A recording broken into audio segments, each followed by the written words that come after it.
қандай да бір момын мұсылман дейді, сондай уайыммен өмір сүріп жүрсе, сол уайымы арқылы пайғамбардың өмір баянын немесе оның шәмәйіл дейді ғой, пайғамбар саллаллаху түр сипат болмысын тыңдауға, сабаққа келсе, ол пайғамбарға қызмет жасаған адаммен бірдей болады деп айтқан екен. Сол сахабалар қызмет жасауға ұрынды ғой дейді да пайғамбарға саллаллаху алейхи уассалам. Дұрыс па? Барлығы қызмет жасағысы келді. Біреу құманын алып жүгіріп, дұрыс па пайғамбар? Көлеңкесі деп ата қалған сахабалар бар, көлеңке деген. Ажырамайды сенен анау дейтін. Тек Айша анамыздың қасына барғанда ажырайтын шығар. Қалған уақыттың барлығында пайғамбар саллаллаху алейхи вассаламнан бірдеңе үйреніп қалайын деп жүрген дейді да. Батасын, қаншама сахаба батасын алып кеткен, білесіздер ме? Анас ибн Маликке қандай жақсы бата берген. 10 жыл көлеңке болған сол біреу.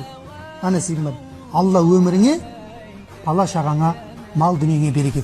300 немере шөбересін көрген дейді көзімен. 300.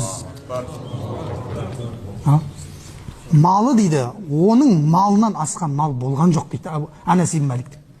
Өмірі 101 жасқа дейін жеткен дейді. Бір ғасыр өмір сүрген.